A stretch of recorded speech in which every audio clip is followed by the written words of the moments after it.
Hello guys, welcome to the biology class. So let's start for our today's session, and in this session we will be discussing about class 10th life processes and specifically human circulatory system. और आज हम उसमें भी deal करेंगे, we will study about the human heart. थोड़ा सा flashback में जाएं तो हमने कहा जो ह्यूमन सर्कुलेटरी सिस्टम होता है वो तीन चीज़ों से मिलकर बना होता है. फर्स्ट, अ सर्कुलेटिंग सब्सटेंस, कोई ऐसी चीज़ जो पूरी बॉडी में सर्कुलेट हो, जिसमें वो ऑक्सीजन, न्यूट्रिएंट और वेस्ट को मूव करे, that is called as blood. तो सर्कुलेटिंग सब्सटेंस में सबसे पहले सर्कुलेटरी सिस्टम में सबसे पहले जो सर्कुलेटिंग फ्लूइड आता है that is called as blood. अब ये ब्लड फ्लो कहाँ करेगा? जैसे गाड़ी है रोड पे चलेगी, सिमिलरली ब्लड जिन ट्यूब्स के अंदर मूव करेगा, these are called as vessels. And finally, because we are a multicellular organism, blood has to travel larger distance. So in order to ensure efficient supply of oxygen, there is a pumping organ in the body, or there is a motor in the body that pushes the pushes the blood to all part of the body, that is called as human heart. So specifically, we will be discussing about this human heart. Human heart की बात करें तो सबसे पहले हम समझते हैं जो ह्यूमन हार्ट होता है ये हमारे थोरैसिक कैविटी में स्लाइटली लेफ्ट पोर्शन की तरफ प्रेजेंट है. थोरैसिक जहाँ पे हमारे लंग्स चेस्ट वाला पोर्शन है, दोनों लंग्स के बीच में हार्ट प्रेजेंट होता है and slightly it is present towards the left side. तो इस वजह से लेफ्ट लंग का साइज छोटा भी होता है. अब आते हैं ह्यूमन हार्ट की बात करें तो जो ह्यूमन हार्ट है it is made of a muscle that is called as cardiac muscle. तो ह्यूमन हार्ट जिस मसल का बना होता है उस मसल को कहते हैं cardiac muscle. First of all muscle, अगर आप देखेंगे किसी भी मसल का काम होता है कॉन्ट्रैक्शन और रिलैक्स करना. अब कार्डियक मसल की खास बात यह है कि ये जो मसल होती हैं ये ऑटो एक्साइटेबल होती हैं. पहली बात, अभी ऑटो एक्साइटेबल पे आते हैं. दूसरा, ये जो कॉन्ट्रैक्शन और रिलैक्सेशन है ये लाइफ टाइम करती हैं. Right from the birth of an individual, even before the birth, जब हम अपने मदर के वॉर्म में होते हैं तो प्रेगनेंसी के 1 मंथ के बाद हार्ट बन जाता है. Right from the formation of heart till the time the individual is living up to the death, the heart will regularly undergo contraction and relaxation, and this is the property of cardiac muscle. Means one more thing, it is involuntary in nature. Involuntary का मतलब होता है brain के control में नहीं होती, but it is involuntary throughout the lifetime. Even while you are sleeping, you are not doing any activity, heart is regularly working. That means it is contracting as well as relaxing. So this is the property of the cardiac muscle. अब auto excitable का मतलब ये होता है कि जो heart है, human heart है, it is capable of undergoing contraction and relaxation by itself. इसको बाहर से किसी स्टिमुलस की ज़रूरत नहीं है, ये खुद से ही कॉन्ट्रैक्शन और रिलैक्सेशन कर सकता है. क्योंकि हमारा हार्ट ऑटो एक्साइटेबल है, इस वजह से ह्यूमन हार्ट को मायोजेनिक हार्ट भी कहा जाता है. मायोजेनिक का मतलब होता है जो खुद से कॉन्ट्रैक्शन और रिलैक्सेशन कर सकते हैं. फिजिक्स की भाषा में बोलें, जो खुद का वोल्टेज खुद क्रिएट कर सकते हैं जिससे एक इम्पल्स क्रिएट होगी.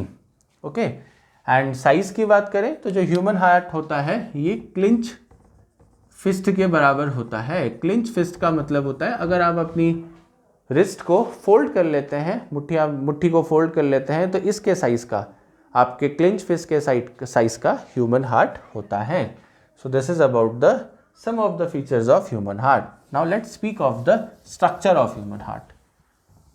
जब हम ह्यूमन हार्ट की बात करते हैं तो ह्यूमन हार्ट जो है, see here, now this is one chamber, this is another, this is the third space and this is the fourth space. So I'll say that human heart consists of, in a simple language, it consists of 4 rooms. So I'll say that human heart is 4 chambered heart. जो human heart होता है वो कितना chambered है? 4 chambered. Chambered मतलब chamber मतलब space, और room से भी connect कर सकते हैं.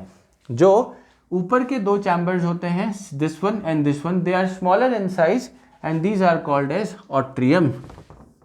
तो जो ऊपर के 2 चैम्बर हैं, these are called as atrium. So there will be 2 atrium and lower 2 chambers, these are called as ventricle. So there are 2 ventricles. Okay, अब इसको थोड़ा समझते हैं यहाँ पे देखिए, if I am standing like this and this represents my heart, so this portion, this side will represents the left and this side will represents the right. बल्कि जब हम लिखते हैं तो उल्टा हो जाता है, दिस क्रिएट्स कंफ्यूजन। तो ऑलवेज रिमेंबर द चैम्बर या पोर्शंस या left and right side of the heart like this, left and right. Okay, so this portion represents the left atrium, this portion represents left ventricle. Similarly ये portion क्या represent करेगा, right atrium, और ये portion represent करेगा right ventricle. Okay, so this is left side and this is right side. Okay, now specifically if you will look at the NCERT, it has mentioned a very good thing that the right side, अब हमने कह दिया two atrium two ventricle, अब मैं कह देता हूँ दूसरा तरीका, हार्ट का एक कौन सा साइड है, राइट साइड है, और एक कौन सा साइड है, लेफ्ट साइड है। ठीक है, लेफ्ट साइड में, राइट साइड में क्या होगा, ऑट्रियम प्लस वेंट्रिकल, ये हो गया राइट ऑट्रियम प्लस वेंट्रिकल, और लेफ्ट में क्या हो गया, left atrium plus ventricle. Now always remember, in our body respiration occurs, हमारे बॉडी के हर सेल में रेस्पिरेशन होता है जिससे एनर्जी मिलती है, और एनर्जी के साथ एक वेस्ट प्रोडक्ट बनता है जिसको कहते हैं कार्बन डाइऑक्साइड।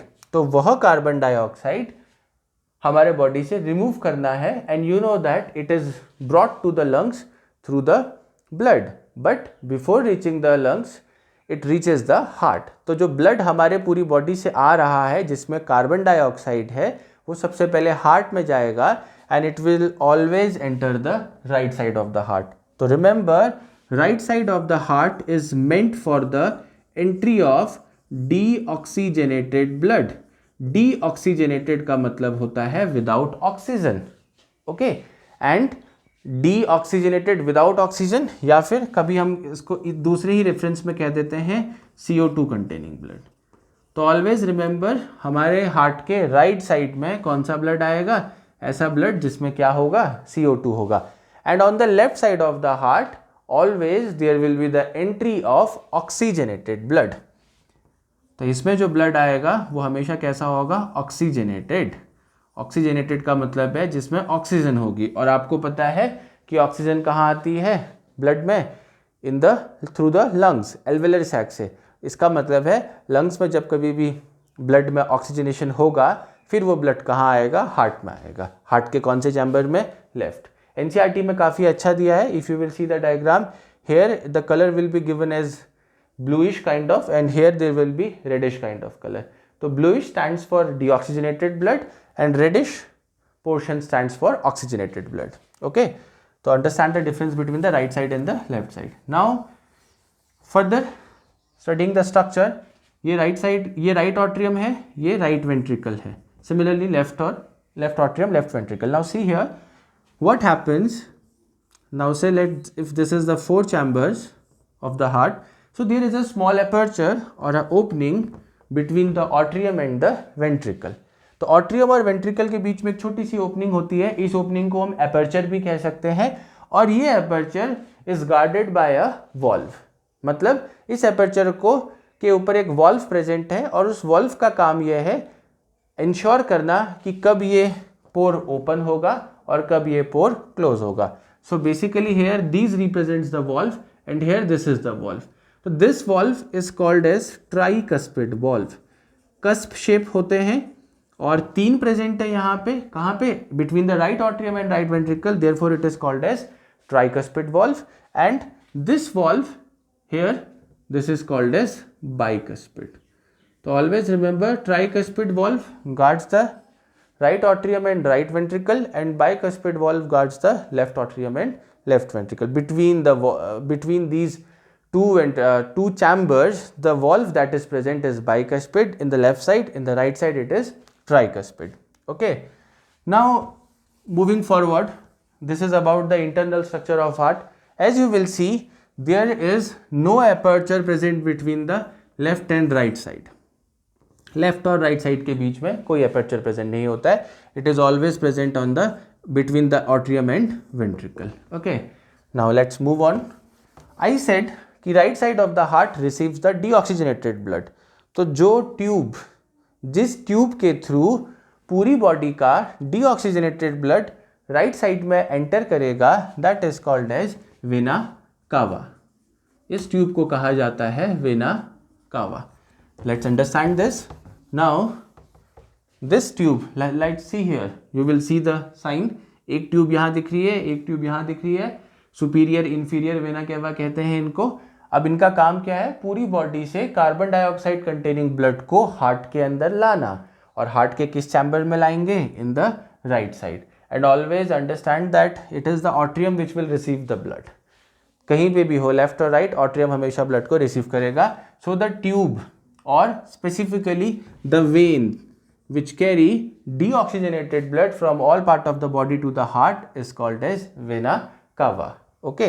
Similarly, अब हार्ट, अब अगर आप फ्लो चार्ट्स को फॉलो करेंगे, यहाँ से ब्लड आया, ऑट्रियम में गया, ऑट्रियम से वेंट्रिकल में गया, फिर यहाँ से ब्लड को बाहर निकलना है। तो from the ventricle, specifically the right ventricle, the blood will be push towards the lungs, और जो ट्यूब उस ब्लड को लंग्स तक ले जाएगी, अगर आप इसके पाथ को फॉलो करते हैं, यहाँ से ब्लड आया, ऑट्रियम में गया, वेंट्रिकल में गया, यहाँ देखिए वेंट्रिकल से यहाँ से बाहर निकल गया। सो जिस ट्यूब से बाहर निकलेगा, that tube is called as pulmonary artery. Arteries basically oxygenated blood को ले जाती हैं, but this is the only artery which carry carbon dioxide containing blood. तो पल्मोनरी आर्टरी का काम है ब्लड को कहाँ ले जाना, it carries the blood to the deoxygenated blood to the lung. Okay. Similarly, अब फर्दर देखते हैं, यहाँ पे देखिए आपको दो ट्यूब्स अंदर आती हुई दिख रही हैं। इसका मतलब है कोई ऐसी ट्यूब है जो ऑक्सीजनेटेड ब्लड को लेफ्ट वेंट्रिकल में ला रही है, लेफ्ट ऑट्रियम में ला रही है, लेफ्ट साइड में ला रही है। I am using the word tube, but specifically the word is vessel here. Okay, so the vessel which brings the oxygenated blood, कहाँ से, लंग से ऑक्सीजनेटेड ब्लड जो लेफ्ट ऑट्रियम में लाएगा, दैट वेसल, ये देखिए यहाँ पे एरो है, so this vessel is called as pulmonary vein. However this is also exception, just like pulmonary artery. Pulmonary artery का काम कार्बन डाइऑक्साइड ब्लड ले जाने का होता है, वैसे वेन्स का काम है डीऑक्सीजनेटेड ब्लड ले जाने का, but pulmonary vein is the only exception here. It carries oxygenated blood, कहाँ, लेफ्ट ऑट्रियम में। फिर लेफ्ट ऑट्रियम से कहाँ आएगा, लेफ्ट वेंट्रिकल में आएगा। लेफ्ट वेंट्रिकल से फिर अगर आप इसके पाथ को फॉलो करते हैं सी, तो इट विल बी लिविंग, या the oxygenated blood will leave the heart from the tube that is called as aorta. हमारी बॉडी की सबसे बड़ी artery that is called as aorta. तो लेफ्ट वेंट्रिकल से finally the blood will move out of the heart through the aorta. एक खास बात यहाँ पे, ऑर्टा और लेफ्ट वेंट्रिकल के बीच में जो वॉल्व होता है, ये क्रीसेंट मून शेप होता है। हिंदी में कह दिया इसको अर्ध चंद्रमा आकार, सेमी लूनार वॉल्व कहते हैं।